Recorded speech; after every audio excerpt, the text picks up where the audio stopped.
of Group B with 7 points to their name after picking up 2 wins and a draw during the first phase of the competition, conceding just 1 goal and scoring 4 across 3 games. It wasn't quite as clear-cut for Indonesia, who picked up their first 3 points with a massive win on matchday 2 against Vietnam.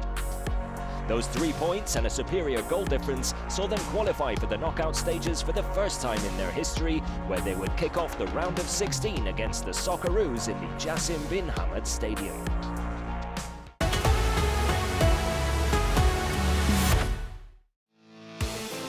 Despite starting the game well, Indonesia unfortunately conceded early into the game after Elkan Bagot deflected a Jackson Irvine cross past his keeper and into the back of his own net to give the Socceroos an early lead. Things went from bad to worse for Team Garuda just before the break, as Martin Boyle headed home from close range to give Australia a 2-goal cushion at the interval. There was little to write home about for either team in the second half until the closing stages, when Graham Arnold's side really came to life. Late goals from Craig Goodwin and Harry Sutar then sealed the deal for the Socceroos, as the Group B winners secured a convincing 4-0 victory to book their place in the quarter-finals.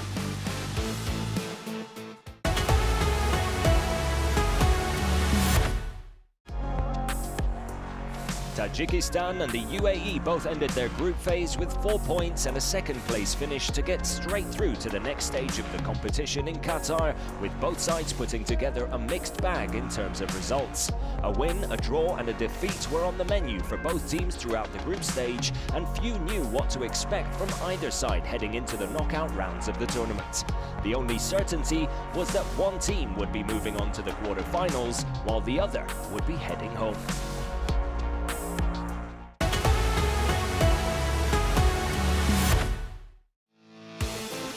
After a cautious start to the game from both teams, it was Tajikistan who opened up the scoring, breaking the deadlock on the half-hour mark thanks to a towering header from Badat Hanonov.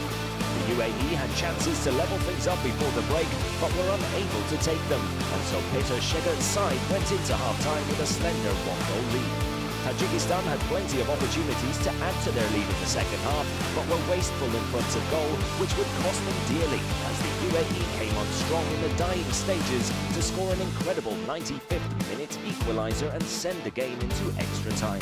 With no change to the scoreline after another 30 minutes of play, it went to a penalty shootout, during which Tajikistan proved to be more clinical from the spot, booking their place in the quarter-finals in dramatic fashion.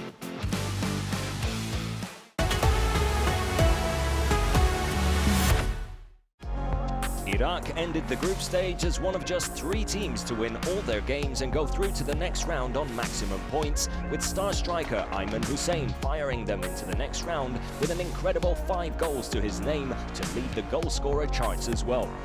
Their last 16 opponents, Jordan, got their group stage off to a winning start, but then struggled on match days 2 and 3, picking up just in the competition, setting up a last 16 showdown with Iraq in the Khalifa International Stadium.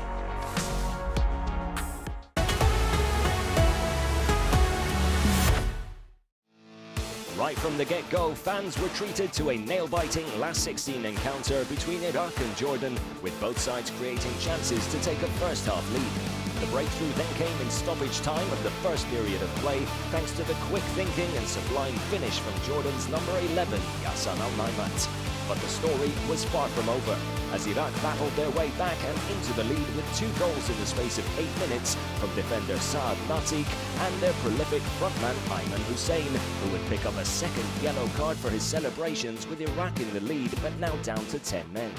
The twists and turns continued as Jordan used their numerical advantage to find an equaliser in stoppage time, and just when it looked like extra time was on the cards, they followed it up with the winning goal in the 97th minute, bringing an end to one of the most dramatic last 16 matches the Asian Cup has ever seen.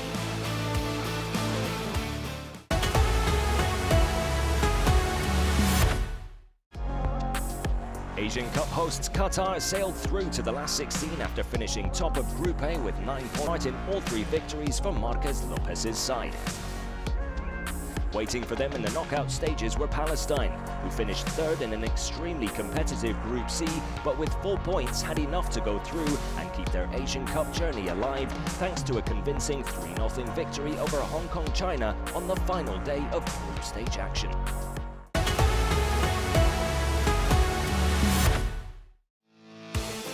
As expected, it was Akram Afif and company who set the tone early on with the better studies of their own and eventually taking the lead in the 36th minute through Ode Dabach to become the first side to score against Qatar at the Asian Cup. But their celebrations were short-lived as Qatar levelled things up in stoppage time of the first half, with Afif picking out Al Haydos as Al-Muez Ali was brought down in the box, gifting Akram Afif the opportunity to give Qatar the lead from the penalty spot. A challenge he would happily accept and conquer, scoring his fourth goal of the competition to send Qatar through to the quarter-finals.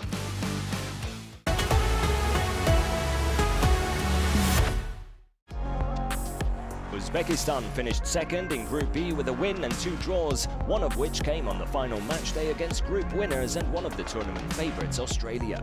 Thailand also finished with a win and 2 draws to secure 5 points in Group F and follow Saudi Arabia through to the next round. While Uzbekistan showed everyone that they can give even the best teams a run for their money in Qatar, the War Elephants from Thailand caught everyone's eye with their defensive displays throughout the group stage, moving on to the last 16 as one of just 2 teams yet to concede a single goal in the competition. The stage was set for a tight contest in the Al Janoub Stadium.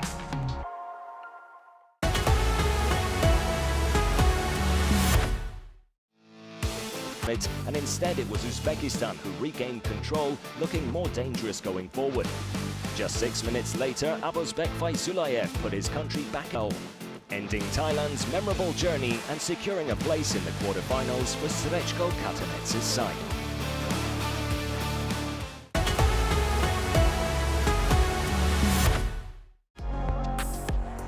Saudi Arabia came into the knockout rounds off the back of an incredible group stage in which they finished top of Group F with 2 wins and a draw under their belt. It wasn't as straightforward for their last 16 opponents, Korea Republic, who needed late equalizers in both of their last 2 games to avoid defeat and keep their tournament hopes alive, eventually securing second place in Group E to move on to the knockout stages. With Saudi Arabia firing on all cylinders and Korea Republic yet to reach their full potential, the Education City Stadium was ready for what would turn out to be another Asian Cup classic.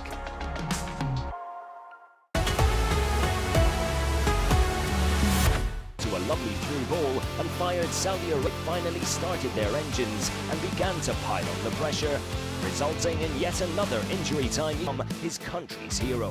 making 2 saves and handing Hwang Hee-chan the privilege of sending the Taeguk Warriors through to the quarter-finals.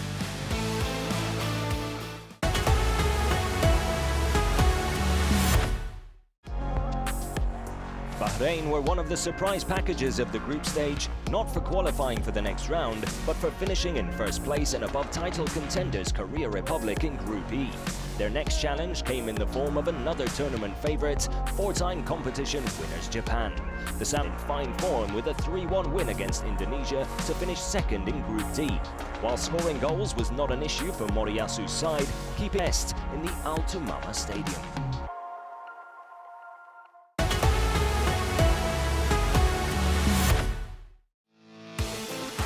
From the very first kick of a ball, the Samurai Blue quickly established themselves as the team on top of things and in control, with Bahrain struggling to keep up with their opponents. After creating a multitude of chances in the opening stages of the game, the breakthrough finally came in the 31st minute, with Ritsu Doan tapping home from close range after Mike Kuma's long-range effort came crashing off the post and into his path for an easy finish. Japan then doubled their lead in the second half through Takefusa Kubo, before handing Bahrain a lifeline by scoring an own goal in the 64th minute. But just 8 minutes later, Japan were back on track, with Ayase Ueda making it 3-1, cementing Japan's place in this year's Asian Cup quarter-finals.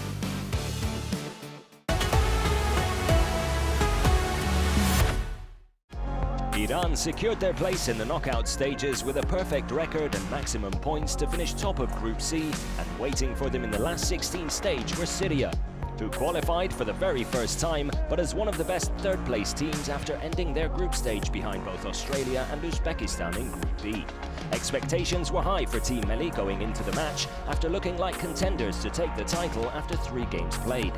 But Syria showed that their defensive qualities could be enough to throw a spanner in the works after conceding just 1 goal throughout their competition.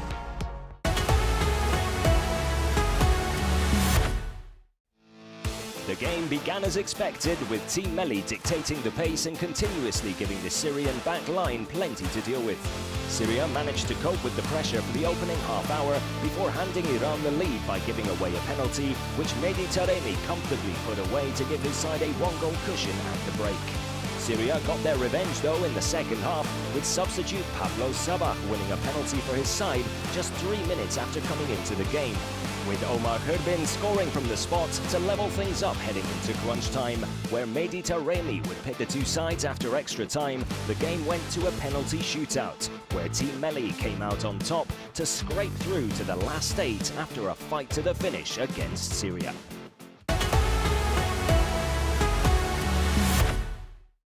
Backup for first-choice goalkeeper Kim Seung-gyu. However, an early injury quickly ruled Kim out of the tournament, meaning Jürgen Klinsmann was forced to call upon Jo Hyun-woo to fill his shoes, and the 32-year-old wasted no